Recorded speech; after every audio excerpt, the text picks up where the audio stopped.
So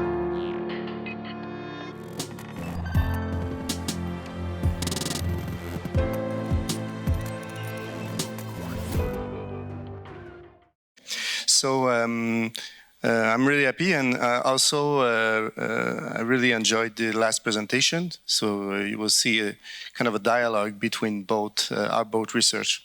So I wrote this article to explain, because before I think I should start by telling why I wrote this article. So I wrote it to explain to a particular non-media specific approach to my students, colleague, and also research funding agency. We still see research in terms of disciplines or in media specific formats. So to explain the approach, I'm using like the words of Maurice Manayon when he say translate media art practice into theoretical issues and conceptualize media relationship as a cohesive ecosystem. So that's kind of the idea behind this paper. The methodology is located in creation as research, as we saw on the previous presentation, specifically by Chapman and Sarchuk. We talk about creation as research.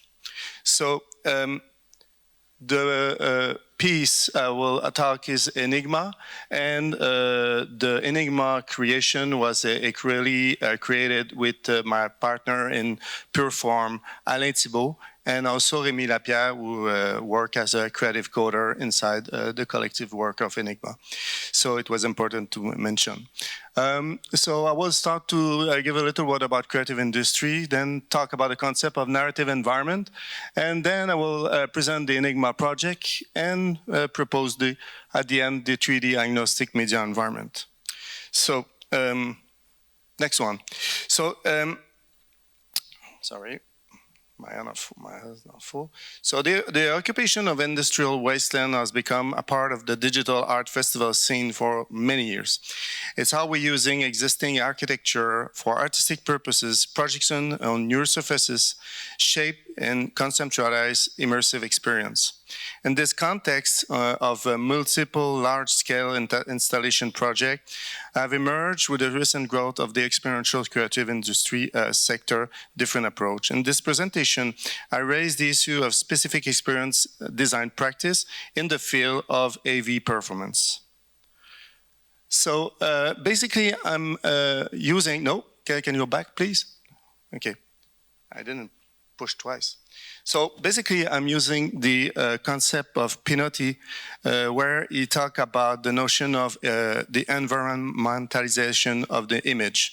And also Carson said one of the trade secrets behind the design of entertaining team environment is that the story element is infused into the physical space.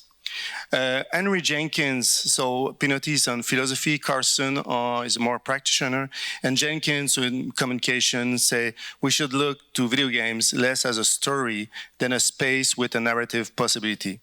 And Tricia Austin, who works on museum and exhibition design, said space and built environment not only embody our culture and tradition, they actively shape our feeling, aspiration, and action. And Marilla Ryan, literature, said narratives not only describe space, they involve storytellers and audience who are situated in a physical space. So that's the idea behind this project. I'm teaching a class called Immersive Storytelling, so I'm really interested in new way to telling story using the physicality of the medium or immersive experience. So the Enigma project is, we can see it as a poem related to the figure of the figure of the famous mathematician Alan Turing. The project explored the transposition of the notion of encryption and cryptography to a poetic exploration of the famed mathematician thinking. And the idea was also to explore different way of coding image and relationship to the music. So coding, transcoding was the art of the project, but also this article before ChatGPT was kind of a test with the human-machine communication, and we used this kind of a fictional dialogue to construct the narrative of the piece. So basically, I start with different visualizations. So the project is based on 9 different visualizations. So we can see on the next one. So one is text to music or music to text, and particle visualization, then data visualization. And it was dialogue with, it was a dialogue between visualization of the sound and also created as an environment or immersive environment. So the idea of the piece was really playing like a series of multiple environments, and each environment, it's a part of the poem, of the storytelling of the piece. So we control all the environment in life inside the planetarium, so we have different settings. So each new environment has some kind of control, so we can improvise and play with the space and play with perception and move the attention of the viewers. So Alain Thibault is also doing the music live. So basically, it's kind of also a dialogue between him and me, trying to just exchange and transcode our different language. So that's another picture. So then I will play a video, I think. Is working? What is the purpose of life? To serve the greater good. What is the purpose of living? To live for the Lord. The world will not be the same.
Of emotions, I don't know.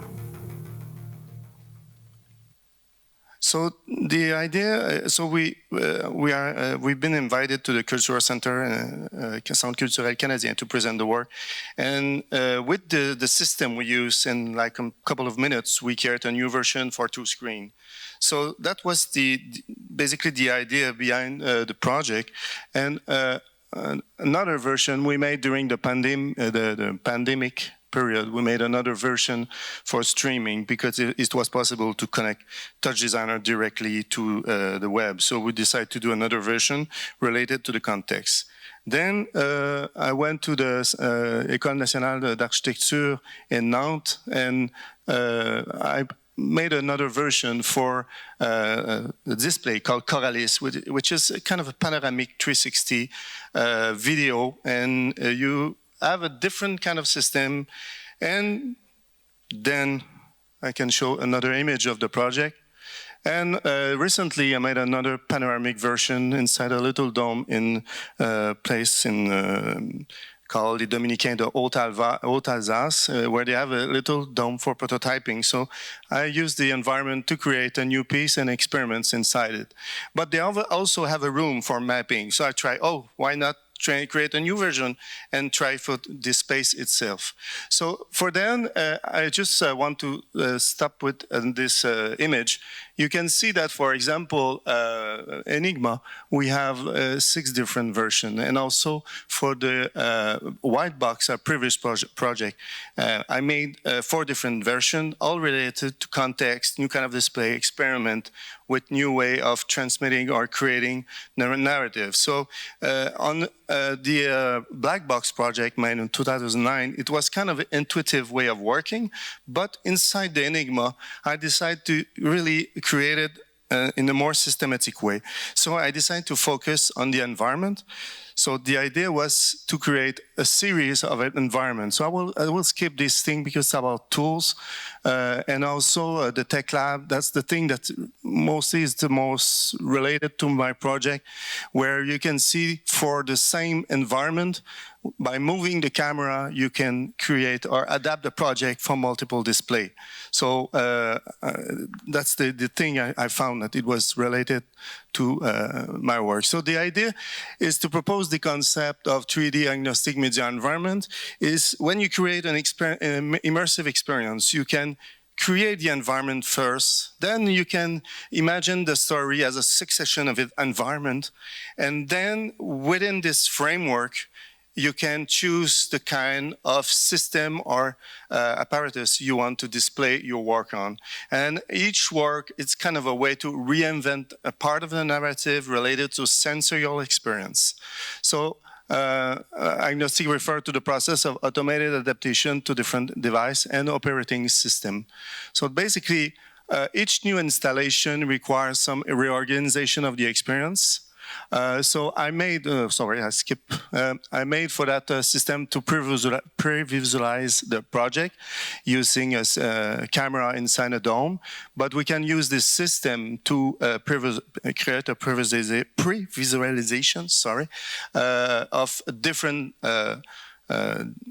display system, the different screen. And the idea was really not thinking in terms of technology, but thinking in terms of narrative and environments. That's the basic proposition of this work.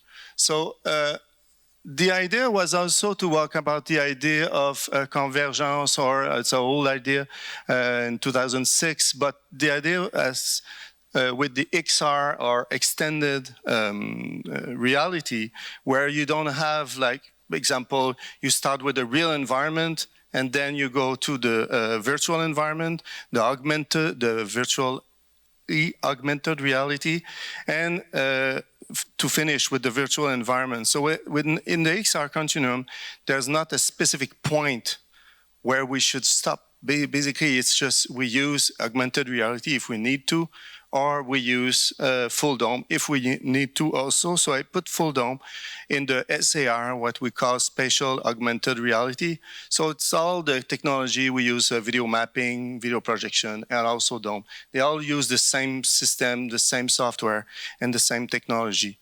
So I wanted to just point the idea that the translation between one medium to the other need to be more defined in the digital art sectors. So the AME concept was devised to respond to issue of cross-platform and artistic design and production for the experiential industry. Taking the systemic logic of proposed the AME concept is a step further. Each environment matrix will be available online with a multi-user WebGL app that will let the user adapt artistic creation to the growing number of technology apparatus along the XR continuum. So with the game engine system now, it's possible to put your, to give access to a virtual environment online, but then when the agnostic approach, you can access to the content and then choose the display you need. So one computer, VR, or full dome, or augmented reality. And my research basically is to study the narrative change between all these kind of system, what happened to the project, and what kind of change we should do to really use or play with the attention, like the gaze. We'll talk about the previous presentation. So I think I finished here. I hope I was not too fast. Thank you. Merci, Yann. Jan, thank you. Do we have a question perhaps in the room? Yes, right here. If someone can bring a microphone. We'll just have to wait for that microphone to be brought to you for everyone to be able to hear you out.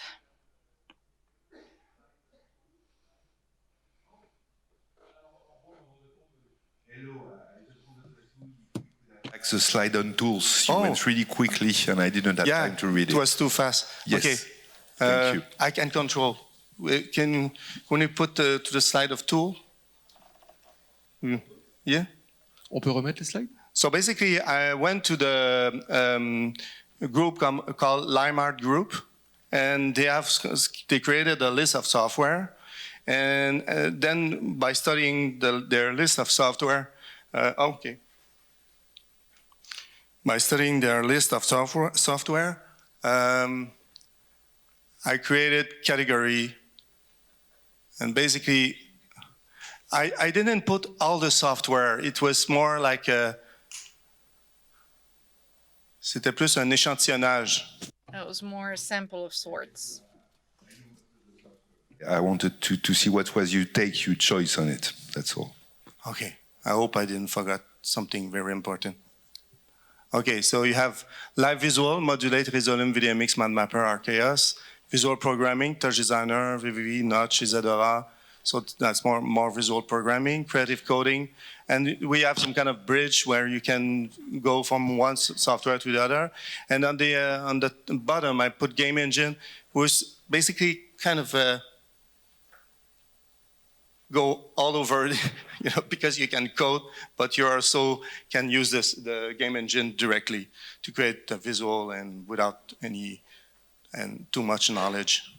Yeah, and as you say, every tool has its own particularities. Yes. I think a good system is agnostic, as you say, and should I call this like plug in, plug out? We should be able to use several tools in the same production process. Yeah, exactly. I don't want to focus on one tool, but really focus on the creation, the environmental creation, and then if you need any of these software, you use it. But for the kind of agnostic environment I want to create, or I'm creating, like Touch Designer, VVV, Notch, also Isadora, but all the visual programming are really, really efficient. But also what we see on the game engine industry is really, really growing fast on the direction of creating immersive experience inside museum. Yeah.